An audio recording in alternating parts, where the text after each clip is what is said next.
Hi everyone, welcome back to another edition of my videos, and today I'm going to show you another really beautiful study, this one again from Genrikh Kasparyan, who I've actually featured already on my channel. I did feature one of his really amazing puzzles.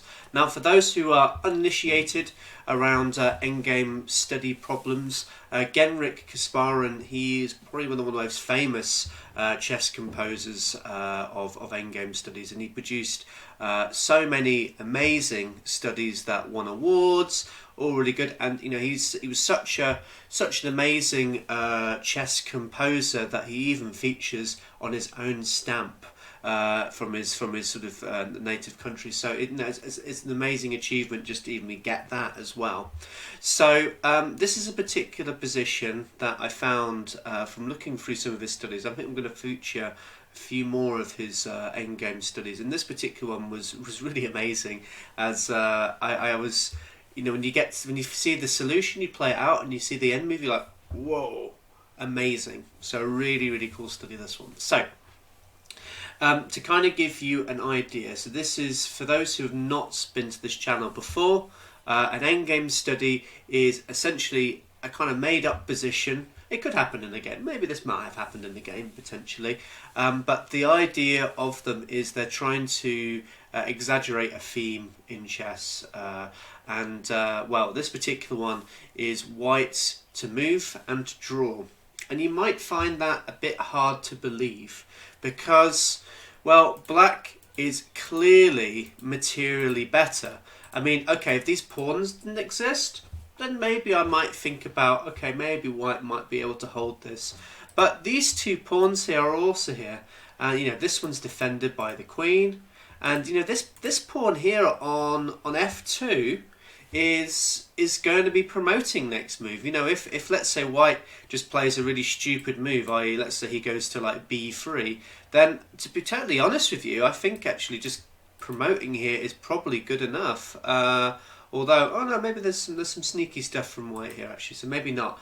But you can start throwing in a check first, and then promoting. Yeah, that's a bit better. So you get it with a check. So there's you know, it's very hard for white. White has to basically play just a series of forced moves in this position just to survive and to hold on to the draw. And it's very interesting. I put this into an endgame engine, and for quite some time it's saying black is better, black is better, black is better. And when you start to get to sort of maybe depth 40, that's where it goes, oh, actually, yeah, maybe this is a draw. So it's one of those. I like these kind of ones that, you know, the engine makes the engine think a little bit, and it takes quite a while to get to the right solution. Anyway, right. So let's have a look at this particular puzzle. So, how is white going to do this incredibly difficult feat? Well, yeah, essentially he's going to have to come up with a forcing move. What is a forcing move? Well, it's a move that elicits a response. So, for example, a check, let's say, or a capture, things like that. It forces your opposition to have to react to that particular threat. So now you might be thinking to yourself, okay, well, that's all well and good, but what checks work here? Well, the challenge for white is he has to come up with a very precise check. If, let's say, he comes to queen to g8, this would be totally losing for black. Unfortunately, the black king can start coming up the board and start getting himself to a safe position, and from him being in a safe position, he can then you know, promote his pawns, win the game that way. So just to sort of show you that how black can get safe, he can block this check with the queen. He can throw another check in with f3, but after king to a7, there is no more checks that white can do in this position. You'll notice that these squares are covered. So it's basically white has run out of ways to keep checking black here, and black should be able to win fairly comfortably then. So going back, so that sort of check doesn't work. What about let's say we come to queen to a4 again. King comes up to b7, and it's very difficult for for white to draw this. You know, you can keep throwing in checks. The king will just run away. Okay, you could maybe lose this bishop, but after this check, and then we promote. Oops, actually not this May. Sorry. After we do this check first, sorry, and then king to g3, and then we promote. It is very difficult for white to win here. He's got 2 queens. It's better than 1 queen, and he should be able to get his king to some safety, and then be able to maybe find a way. Often you'll see these sort of ones where they will fork the queen and the king at some point, and then exchange off, and then you'll be able to win with a king and a queen.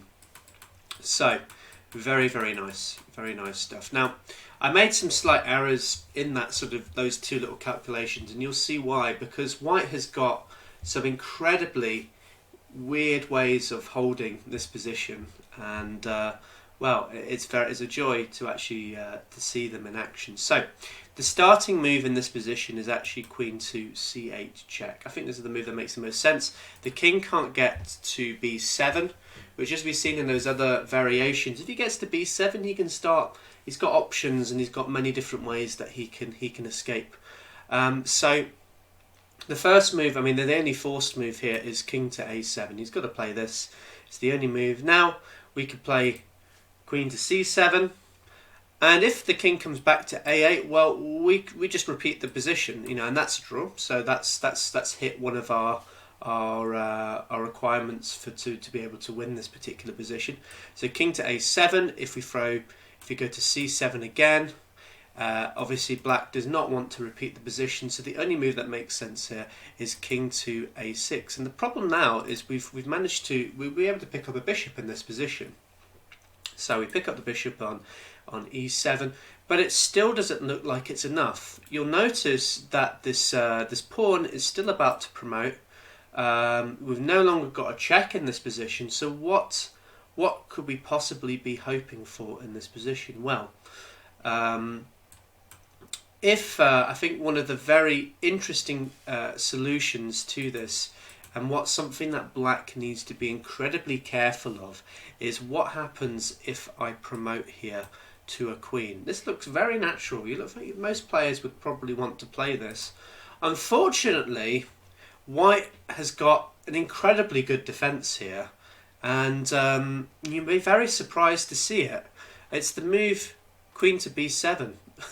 Or, you know, you could also do, I think a7 also works here as well. And you might be thinking to yourself, why is this a good move? The problem is, after the king captures, unfortunately, this is stalemate. Look around the board. The king has got no legal squares that he can go to, because black has got too many good pieces and it's controlling too much of this position. So very, very fascinating, you know. And if the king, let's say the king runs to a5, just come here. Oh, actually, don't go there. Sorry, I could lose my queen that way. I go here. I just keep throwing in the check. King to a6. Let's go to b7. I think this looks like the most logical way, and we just keep repeating the position. It's a draw. So very, very fascinating. So going back then, so instead of this, black needs to come up with something a bit more robust in this position. So let's say he throws a check first. Gives black a little bit of breathing room, and you know, white here, sorry, can actually come to h4, take the pawn. Why not? You know, we're getting one step closer. We've just got to worry about this pawn now. And okay, again, black needs to be very careful. If he promotes here, then we've got a similar checkmating idea. Stalemating idea. You know, the queens totally dominate here. And another move you might also be thinking of is, what if I promote, but let's say I promote to a rook, let's say. Well, unfortunately, this loses because we can throw in this fork here. Another move that's also possible, if let's say we went to a bishop, this would probably still be a draw. Well, actually, it's a draw because by force, in fact, because we can play this. And again, you know, it doesn't matter what the king does in this position. We can just keep throwing these stalematy checks in front of the king, and eventually draw the game. The problem for black is if he takes this is also stalemate. Amazing, isn't it? So this bishop stops that escape square on h3. So going back, instead of this, so after this, instead of promoting straight away, a better move is playing h6. So now the king, he's got a bit more of an open field to play with here. Now, this is where things get a little bit interesting. So, in the actual solution, black will promote this queen, and this actually loses a different way. We no longer have this idea of throwing this stuff because, you know, white has got an escape square. He's got one square he can still legally go to in this position. The queens have not totally surrounded the white king. Sorry. So instead of this, there's a very, very nice way to draw this game. We could play the move queen here. Lovely move. The idea of this is if the queen takes, this is stalemate again. The king has got no legal squares it can go to. And you know, if he does something else, let's say moves the king, we just take this queen. It's a queen versus a queen. It's not going to be. There's no ways that black can win. You know, okay, white just needs to be a little bit careful where he puts his king, so he doesn't lose it to a skewer or something. But you know, if let's say something like this, we just run back here. And eventually we're just going to get to a position where it's just going to be it's just a dead draw. It's a dead draw here. Both kings, they can't checkmate each other here.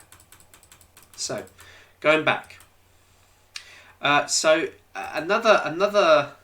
interesting way that black could play in this position is if, let's say, he promotes to a knight. Is fascinating, but it doesn't quite win, unfortunately.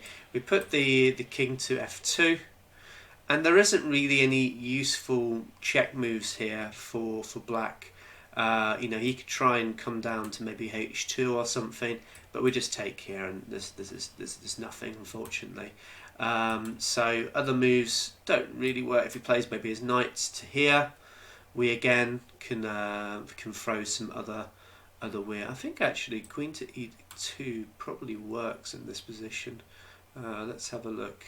Oh, but the knight's protected, isn't it? So, interesting. But it should still be holdable, this position for white. He just keep throwing in some checks in this position. It's not enough to have just a queen and a knight playing against a queen to be able to win this particular game. So yeah, it's just a matter of white being a little bit careful in this position. And another one as well, you know, if let's say he promotes to a bishop, again, this doesn't really win.